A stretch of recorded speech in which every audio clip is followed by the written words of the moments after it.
Start करने वाले हैं आरसीसी डिजाइन एंड ड्राइंग्स में। हमारा नेक्स्ट चैप्टर है एक्सिल लोडेड कॉलम का लेक्चर नंबर 2। तो इसमें हम डिस्कस करेंगे effective length of the column and जो हमारे लैटरल रिइंफोर्समेंट हम प्रोवाइड करते हैं, लॉन्गिट्यूडनल रिइंफोर्समेंट प्रोवाइड करते हैं, उनकी specifications as per the IS code 456/2000।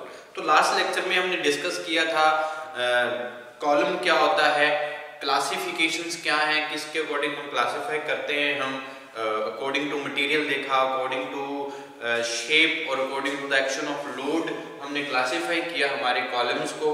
ठीक है जी। तो आज हम स्टार्ट करने वाले हैं इफेक्टिव लेंथ ऑफ कॉलम। ठीक है जी। तो मोस्ट इंपॉर्टेंट टॉपिक जो हमारा रहेगा इसमें इफेक्टिव लेंथ ऑफ कॉलम। तो इफेक्टिव लेंथ क्या है कॉलम की, अगर हम बात करें, क्योंकि इफेक्टिव लेंथ जो रहती है जरूरी नहीं है जो एक्चुअल लेंथ है जो हमारे कॉलम की वो इफेक्टिव लेंथ होगी। तो इफेक्टिव लेंथ जो है हमारी डिपेंड करती है एंड कंडीशंस पे। तो एंड कंडीशंस भी हम डिस्कस करेंगे one by one, and conditions क्या रहती हैं और इफेक्टिव लेंथ की वैल्यू कहाँ पे कैसे चेंज होती है, depends upon the end conditions. ठीक है जी। तो बात करते हैं लेंथ के बारे में। लेंथ क्या है, जो क्लियर डिस्टेंस यानी कि जो हाइट रहती है, क्लियर हाइट जो रहता है, डिस्टेंस रहता है between the two ends of the column, उसको हम बोलते हैं एक्चुअल लेंथ जो रहती है कॉलम की। ठीक है जी। हम यहाँ पे एक बात लिखते हैं इसके बारे में, द क्लियर डिस्टेंस यानी कि height between the two ends of the column, between the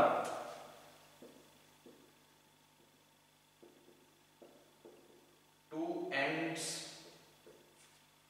of the column,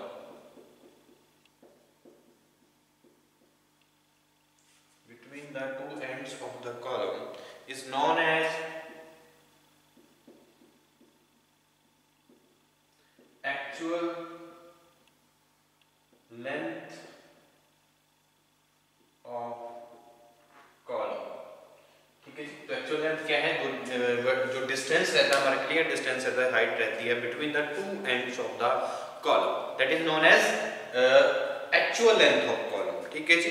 अगर इसको हम डेजिग्नेट करते हैं, it is designate by small L, it is designated by small L. तो ये बात ध्यान रखना, हम डेजिग्नेट किससे कर रहे हैं। ठीक है जी। तो उसके बाद हम बात करते हैं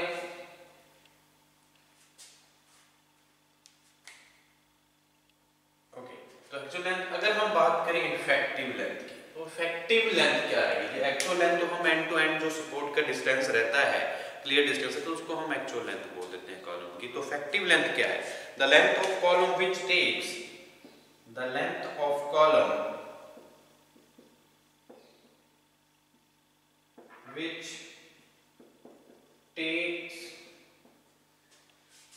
takes part in buckling, which takes part in buckling। ठीक है जी। तो बकलिंग का मतलब यहाँ पे क्या है, जो हमारे आउटवर्ड बेंडिंग आती है, बकलिंग यानी कि आउटवर्ड बेंडिंग,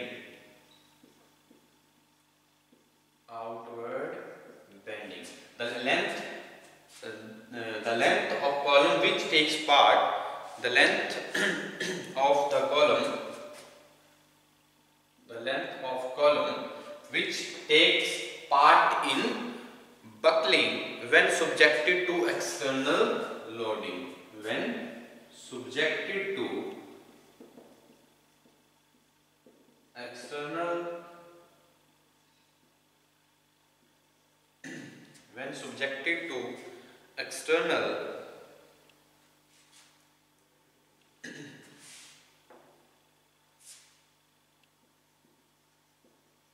loading। ठीक है, then it is known as effective length of column is known as effective length, is known as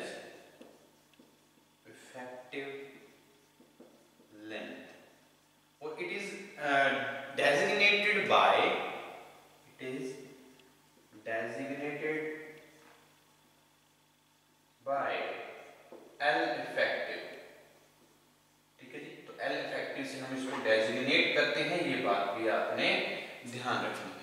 okay जी, तो क्या है, तो the length of the column which takes place the part in buckling, यानी कि जो outward bending है, even subjected to external loading, then it is known as effective length of column और it is designated by L effective. तो जो हमारी effective length of column है वो जरूरी नहीं है कि वो हमारी एक्चुअल लेंथ हो, ठीक है जी। तो एक्चुअल लेंथ की जरूरी नहीं रहता, नेसेसरी नहीं है जो इफेक्टिव लेंथ है वो हमारी एक्चुअल लेंथ ही है, ठीक है जी। तो इसमें कुछ हमारी जो एंड कंडीशंस रहती हैं कॉलम की उस पर डिपेंड करता है, it depends on the end condition of the column, ठीक है जी। Hence effective length may be defined as the unsupported length of the column which is likely to buckle and is dependent upon the end conditions, ठीक है जी। तो and conditions पे हमारी जो इफेक्टिव लेंथ है वो डिपेंड करती है। तो कुछ हमारे कंडीशंस हैं, वो कंडीशंस को डिस्कस करते हैं। जो एंड कंडीशंस हैं तो उसके अकॉर्डिंग हमारी जो इफेक्टिव लेंथ है वो क्या रहती है उसके बारे में हम जान लेते हैं, ठीक है जी। तो according to the IS code 4562,000 हमारी जो इफेक्टिव लेंथ ऑफ कॉलम है बहुत सारी उसमें क्या है एंड कंडीशंस हैं, वो डिस्कस करते हैं। क्या एंड कंडीशंस हैं? ओके, सबसे पहले हम बात करते हैं effective length of column as per IS 456/2000। अगर सबसे पहले कंडीशन की बात करें, फर्स्ट कंडीशन की बात करें, अगर हमारे पास, क्योंकि हमारा जो degree of and restraints of the compression member है उसकी क्या, अगर इफेक्टिवली हेल्ड इन, अगर हम बात करें इफेक्टिवली हेल्ड इन, इफेक्टिवली हेल्ड इन, ये हमारी क्या है एंड कंडीशंस की बात हो रही है, एंड कंडीशंस। तो किस तरह की एंड कंडीशंस होंगी उसके अकॉर्डिंग हमारी जो इफेक्टिव लेंथ है उसकी वैल्यू कैसे चेंज होती है उसके बारे में हम जान लेते हैं। Effectively held in position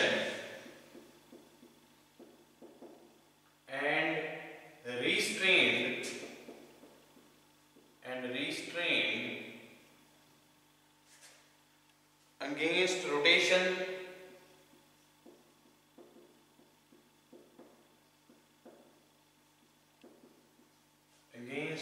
rotation at both ends, तो ये कंडीशन है हमारे पास effectively held in position and restrain against rotation at both ends, यानी कि दोनों एंड्स क्या है फिक्स्ड हैं, that is both ends are fixed, ठीक है जी। तो सिंबल क्या रहेगा इसके बारे में जान लेते हैं। तो किस तरह से हमारा जो हमारी कंडीशन है effectively held in position and restrain against rotation, तो पोजीशन पे हमारे जो कॉलम है एंड कंडीशंस हैं, तो रिस्ट्रेन अगेंस्ट रोटेशन नहीं हो रही, तो इसका मतलब क्या दोनों एंड्स क्या है फिक्स्ड है।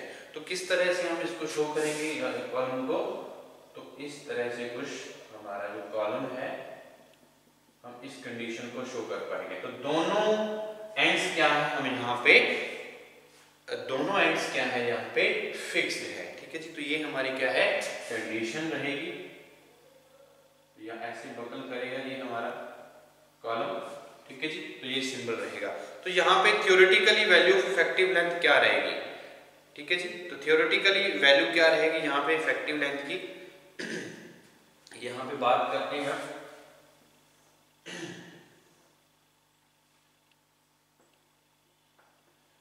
Theoretically value of effective length of column. Theoretically value क्या रहेगी अगर हम बात करें इस तरह से, ठीक है जी। तो फर्स्ट कंडीशन थी हमारी थ्योरेटिकली वैल्यू इफेक्टिव लेंथ थी, हम अगर हम दोनों एंड्स फिक्स्ड हैं तो हमारी वैल्यू रही 0.5 × L, 0.5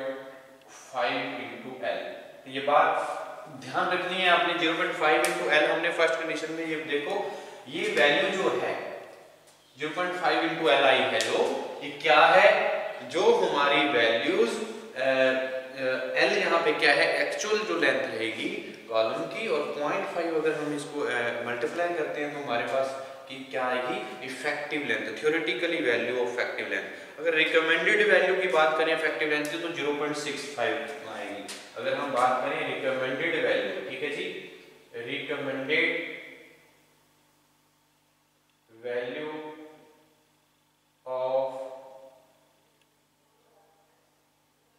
एल इफेक्टिव तो कितनी रहेगी, 0.65 इंटू एल। तो ये बात भी आपने ध्यान रखनी है, दोनों वैल्यूज, रिकमेंडेड वैल्यू भी और theoretical value of effective length और recommended value of effective length हमने यहाँ पे ध्यान रखना है।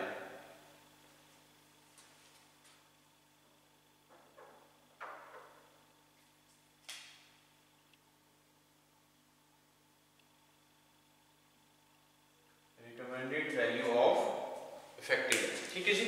तो यहाँ पे अगर हम सेकंड कंडीशन की ओर बढ़े तो सेकंड कंडीशन क्या कह रही है हमारी,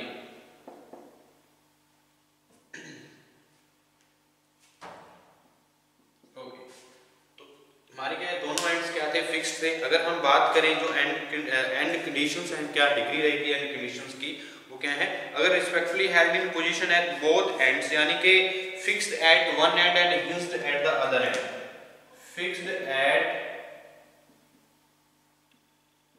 one end and hinged at other end, ठीक है जी।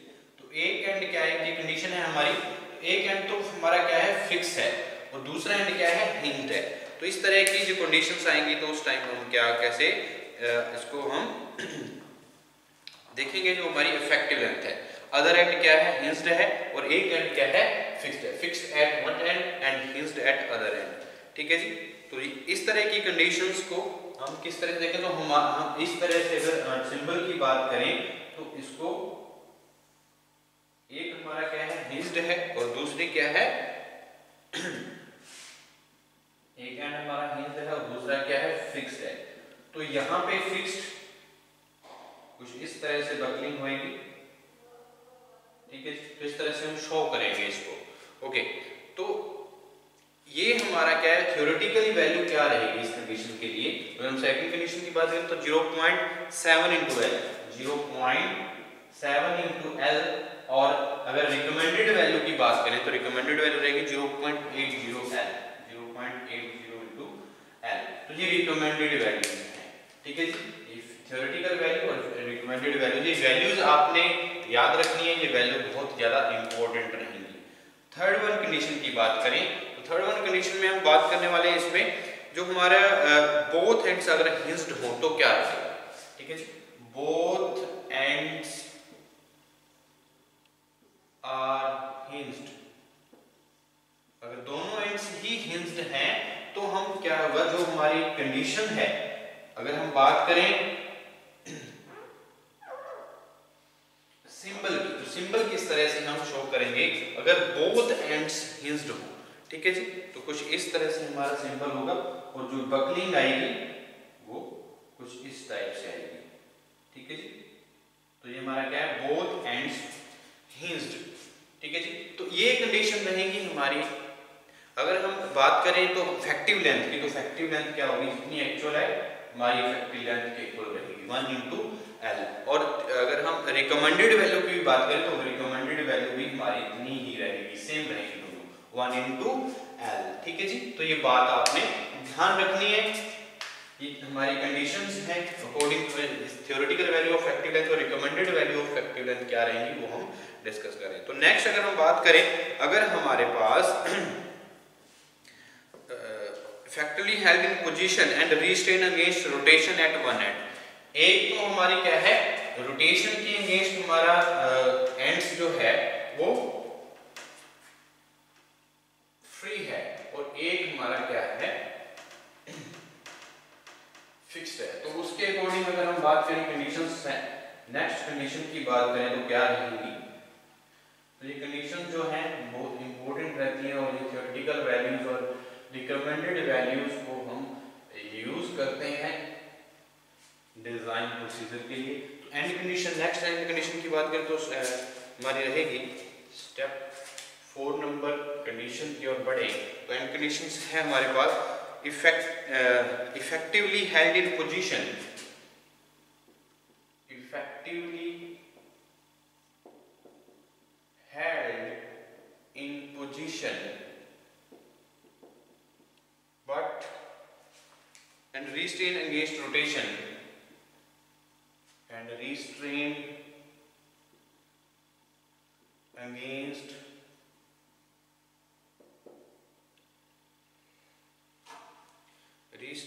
against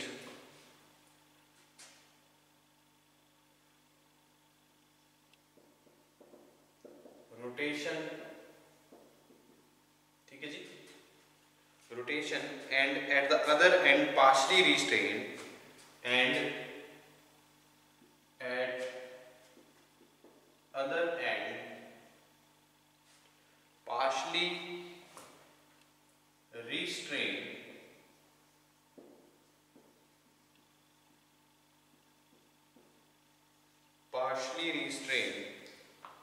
against rotation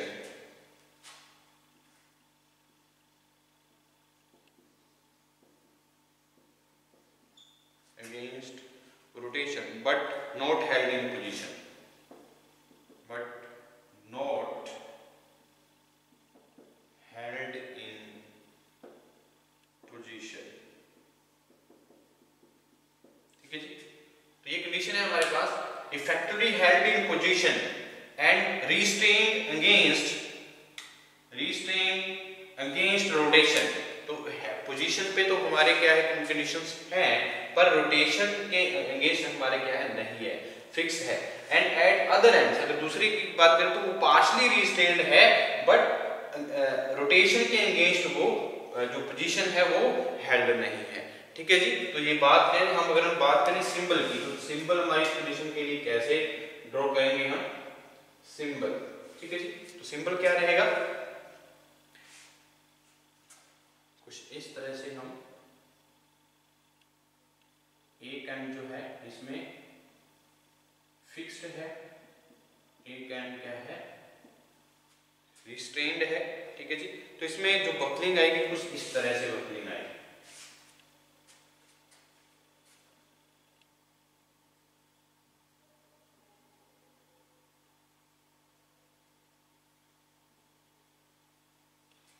कुछ इस तरह से इसकी जो बकलिंग आएगी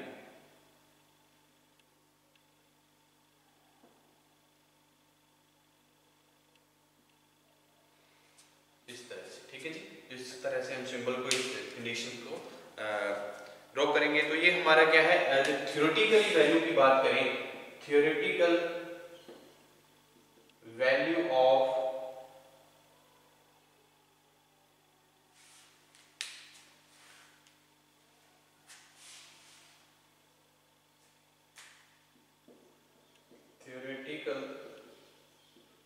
वैल्यू ऑफ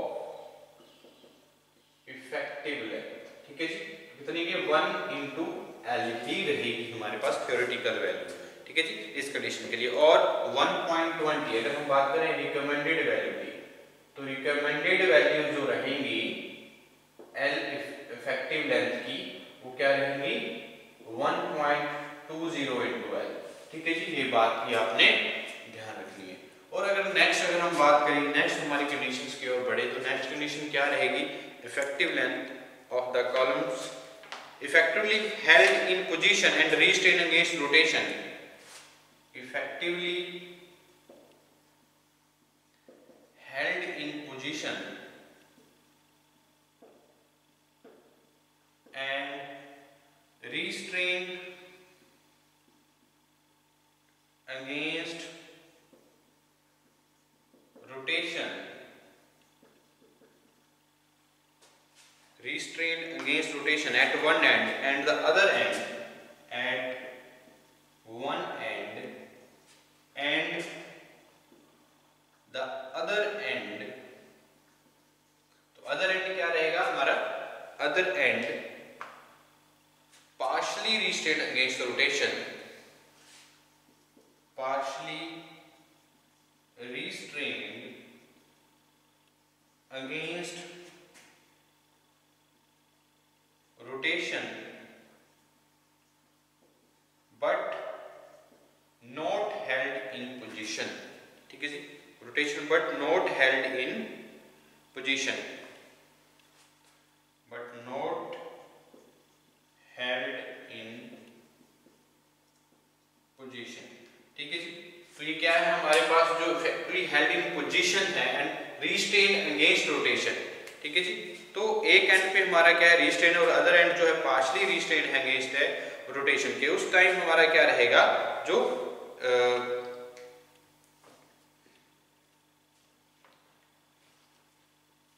सिंबल क्या रहेगा इसमें देखिए, तो सिंबल कुछ इस तरह से रहेगा, जो हमारी कंडीशन फोर्थ है वो भी हमारी क्या है इसी तरह से, अगर हम बात करें हल्का सा डिफरेंस जो रहेगा इसमें क्या है, हमारी जो कंडीशंस हैं कुछ इस तरह से क्या करेगी, बकलिंग होगी कुछ इस तरह से होगी इस कंडीशन के लिए,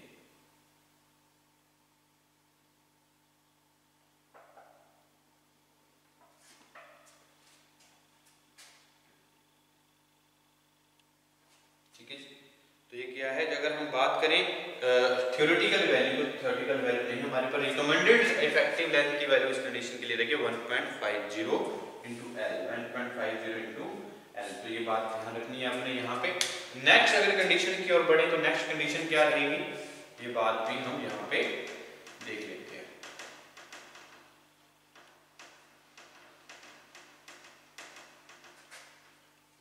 तो नेक्स्ट कंडीशन क्या है, effectively held in position at one end but not restrain against rotation, ठीक है जी। अगर हम बात करें effectively held in position,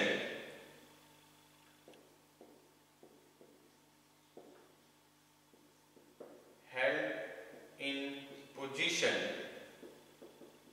but not restrain against rotation at one end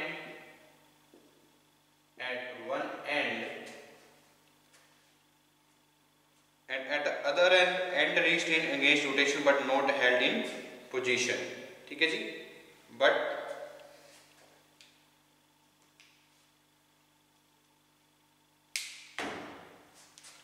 condition क्या रहेगी, effectively held in position, effectively held in position at one end and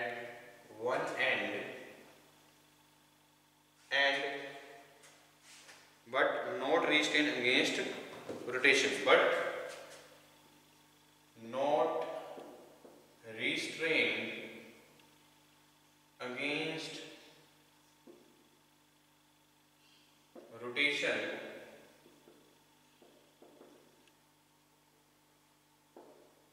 but not restrained against rotation at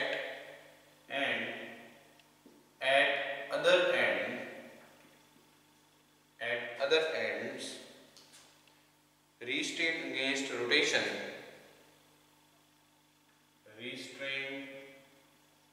against rotation but not held in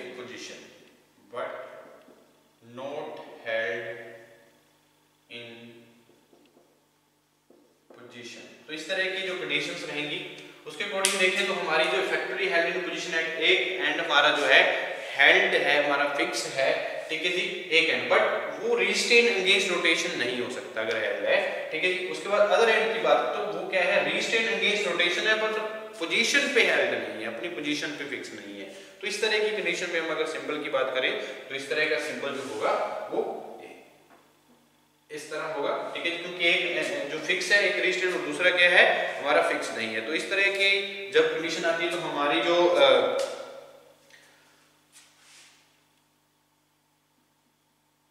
effective length है कितनी रहेगी और इसमें buckling जो आएगी किस तरह से बकलिंग आएगी, ये बात भी आपने इस तरह से हम क्या कर सकते हैं, ये बकलिंग आएगी। और जो वैल्यू रहेगी वो कितनी रहेगी यहाँ पे 2 times of actual length of column, और यहाँ पे भी हमारी रिकमेंडेड वैल्यू भी कितनी रहेगी 2 times of actual length of the column. ठीक है जी। अगर हम नेक्स्ट बात करें तो नेक्स्ट अगर जो हम डिस्कस कर रहे हैं तो नेक्स्ट की जो कंडीशन रहेगी वो क्या रहेगी, effectively held in position and restrain against rotation at one end. Effectively held in position and restrain against rotation at one end and the against but not held in position. Next अगर हम condition की बात करें तो क्या रहेगी,